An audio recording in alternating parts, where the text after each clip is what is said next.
Hello and welcome to this week's What Were They Thinking? Among the news items we have for you this week is that America has finally declared the newest disease, monkeypox, a public health emergency. The creation of artificial embryos without the use of a womb, sperm or egg. Resurrecting dead cells and organs. Discovering glyphosate in urine and the location of debris from a SpaceX launch back in 2020. The timestamps for these and other news items can be found in the description box below. Let's start with what seems like an overblown response to monkeypox. Perhaps the US government is getting anxious that this might turn into the next COVID-19, which is unlikely. The decision comes after America hits more than 6,600 cases. Admittedly, this is a very low number compared to other diseases, and it's why we wonder about their decision. The other consideration with it is that the vast majority, more than 99% of cases, are amongst homosexual males. This then leads to many questions as to why they've decided this, what it's going to do, and if there are going to be any other policy or health directive changes that come from it. The reality is that there's currently no vaccine available that is proven to be effective, and certainly none that's been approved for monkeypox, and that the best intervention is still the simplest one that is the most common for all diseases that are communicable, in this case sexually communicable diseases, using a condom. Simple and effective, and yet, strangely, this is not the solution being pushed. The current treatment options are fairly limited, and for the most part, it boils down to an antiviral drug. It is an antiviral theoretically able to treat monkeypox, yet the way it interacts with it seems to be at least not fully understood. This means that it can be used, but there's the expression, an ounce of prevention is worth a pound of cure. Or in more simple terms, heading off the problem now rather than trying to fix it later is a much better option. Admittedly, America is not alone in this decision. The World Health Organization has also decided to declare monkeypox a similar level of threat. Going from inexplicable to weird, the creation of a completely synthetic embryo using stem cells. Now, it is arguable that things like ovum and sperm technically create a stem cell when they combine because you have both copies of the gene required, that is, both sides of the chromosome. While yes, it is true, the reality is once cells divide from that point, they become stem cells because they can turn into anything. Stem cells are very nebulous like that. It's once they start becoming more specified after they further divide that we have trouble turning them back into something like these very early progenitor stem cells. And that's basically what's been achieved with this study using mice stem cells. They're able to take the stem cells and turn them back into the necessary cells to become an embryo. As a broad rule, embryonic research normally involves 3 things. First, donated eggs, 2, donated sperm, and 3, a very early cutoff time frame for any research involving it, often little more than a week, if that. This research not only addresses the, let's say, ethical issues associated with theoretically depriving life, as this is technically somebody who's already fully developed and grown, but then it raises all kinds of new ethical quandaries. It is getting much closer to the idea of vat-grown organisms, whether that is, in this case, a mouse, or theoretically, a human. If we were to take this research and continue to follow its possible applications, it is theoretically possible that it could be used to create replacement organs for those that have been damaged using the existing and otherwise unhealthy person's own cells to create the replacement organ, which mitigates many of the problems around rejection for transplants, the availability of transplants, and most recently with xenotransplants, the possible complications of transplanting from animal other than human to human.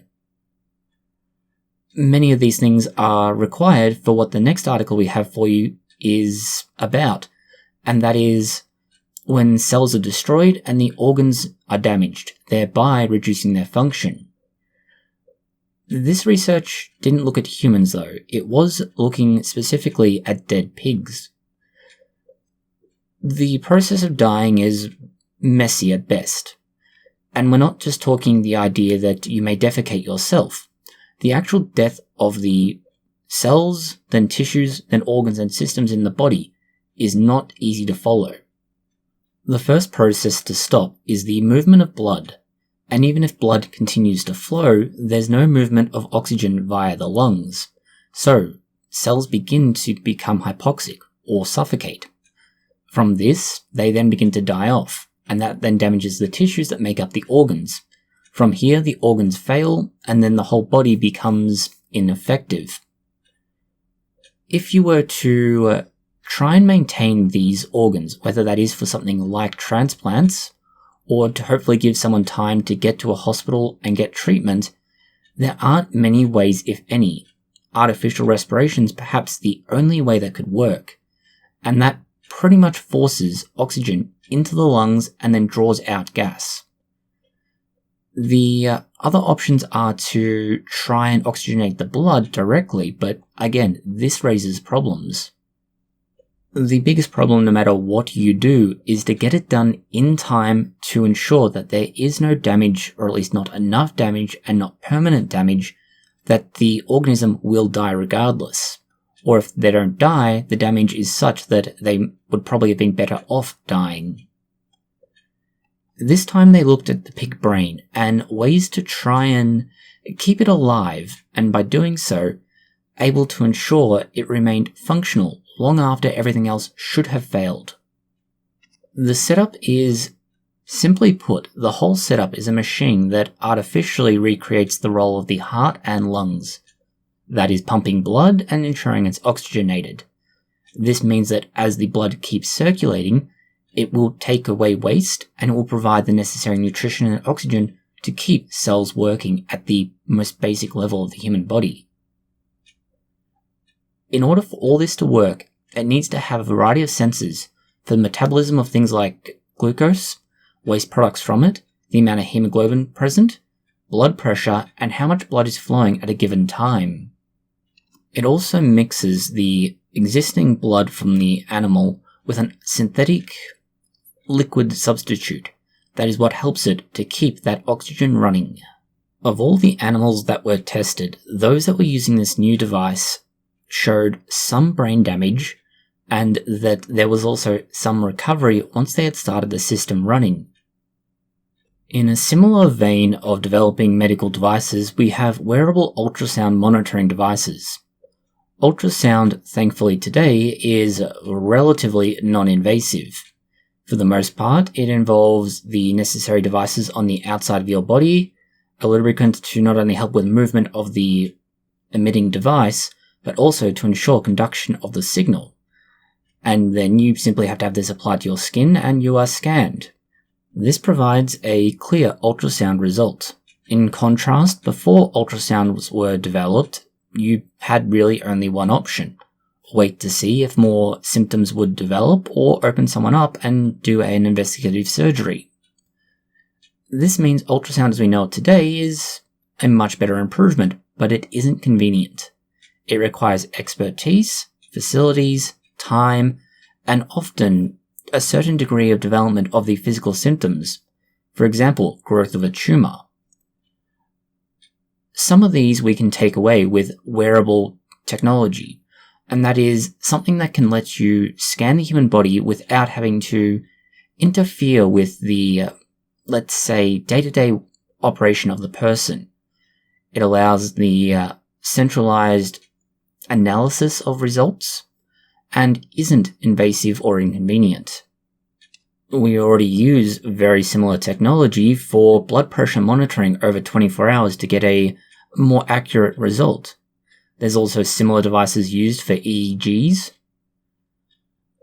The advantages here are that you can get a result that could include all possible necessary information. For example, if you're looking at something like spasms in blood vessels, or if there's an anomaly within the GI tract you're trying to find, or if there's something else that wouldn't show up except by either happenstance, or perhaps when you're standing, walking, or doing a particular action that isn't easily, if at all, possible to recreate in a laboratory or clinical setting. Going from the clinical setting to what is arguably a laboratory finding, and this comes from the CBS.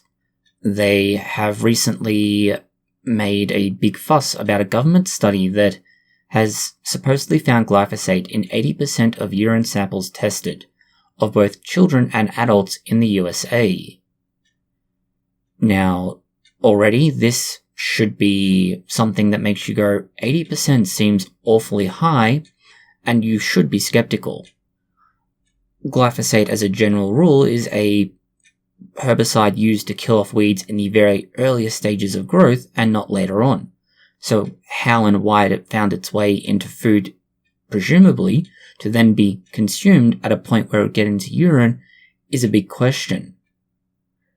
We'll get to addressing that shortly, but let's talk about the study first. The study used about 2,300 urine samples, and about 1,900 of these had glyphosate present. About 33% of these had children between the ages of 6 and 18 as the source, leaving the other 2/3 from adults.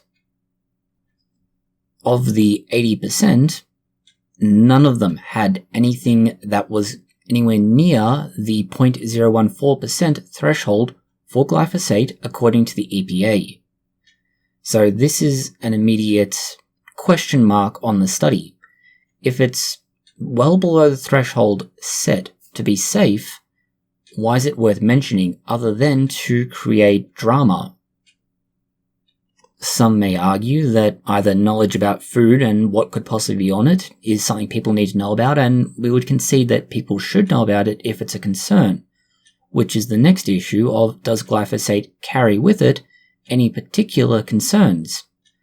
And the World Health Organization has argued that it's probably carcinogenic based on its International Agency for Research on Cancer report, or IARC report, which we've spoken about before now, but in short, that report is questionable.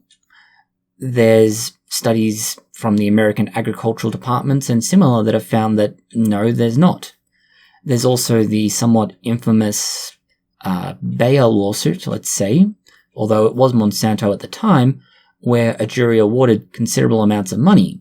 Unfortunately, juries and courts of law are not where science is decided, so many juries will not have the necessary knowledge, background, or experience with glyphosate to know what is and isn't them being fed a very compelling story by a very good lawyer.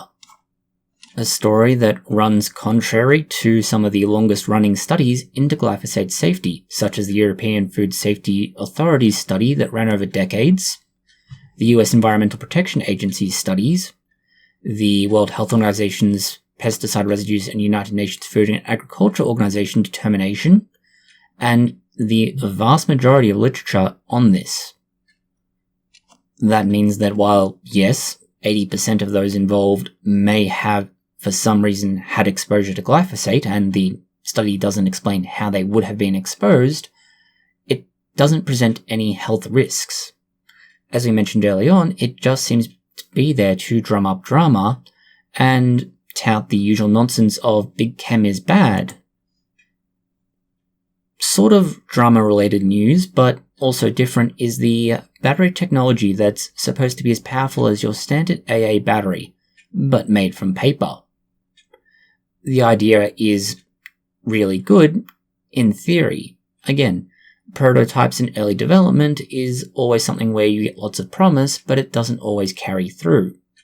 For example, early clinical research has often been touted as the next amazing cure, but it can never get through the necessary levels of clinical trials because there's a hurdle that can't be overcome. This is where this paper-based battery could well be a problem. It is being described as something that is biodegradable, sustainable, and cheap. All of these things are great ideals, but again, it may be as effective as an AA battery in its ability to put out power, but how long will it last? Is it reusable? And there are similar concerns that grow from there. The basic structural element is that it is a small piece of paper that has ink that has drawn out the necessary circuit, let's say. One part of it is graphite, and that acts as a positive end or a cathode. The other has something like, say, zinc, which acts as the anode or negative end. The current is able to pass through these, and this is what allows you to use it as a battery. Well, it would let you use it as a battery, except that it needs some sort of fluid or solvent in between the two to allow the necessary movement of the ions. This is done by adding a tiny amount of water. By itself, that wouldn't do much, except the paper has also been infused with sodium chloride, or table salt effectively, which acts as the necessary ions once you add the water.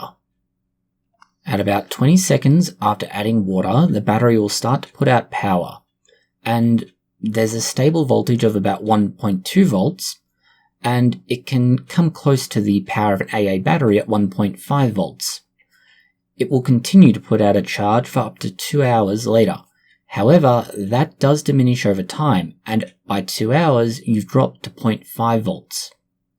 That distinction is important, given that your standard AA battery can generally be considered to be able to reliably put out 1.5 volts for the vast majority of its many hours of operation.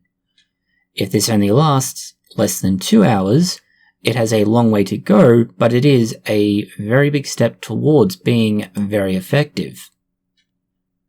The final news item we have for you is something of a car crash, or more accurately, a space junk crash. It's the location of space debris found in the outback of Australia, where it was, until very recently, a mystery as to where it came from and whose it was. It turns out the seemingly bizarre-looking triangular structure is part of a SpaceX rocket. Chances are it's part of the attempted SpaceX Dragon aircraft used in 2020 for trying to test the delivery of crew.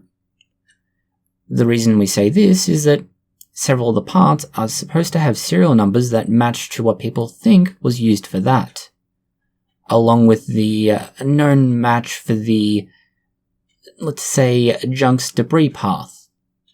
The farmer attempted to report this to his civil aviation authority, who told him to contact NASA, and in the most down-to-earth response possible, they responded with, "I'm a farmer from Dalgety. What am I going to say to NASA?" The US, or more likely SpaceX, will have to decide two things: whether or not they want to keep it, and whether or not they want to have it returned, if they do want to keep it. This is not yet known, but hopefully somebody will make a decision sooner rather than later. The concern with this is twofold. One, what if it had landed somewhere with people? And two, the chances of this increasing in frequency. Last week alone, we mentioned how the chances of someone being hit by space debris are about 10% every decade. With more rockets going into space, with Chinese launches, let alone SpaceX launching more of their Starlink satellites, there is a very good chance that these problems will only become more frequent and more risk to people on the ground. That's all the news we have for you this week. Thank you for watching. If you have found it interesting, consider liking, sharing, and subscribing. Please post any comments, questions, or suggestions you have below.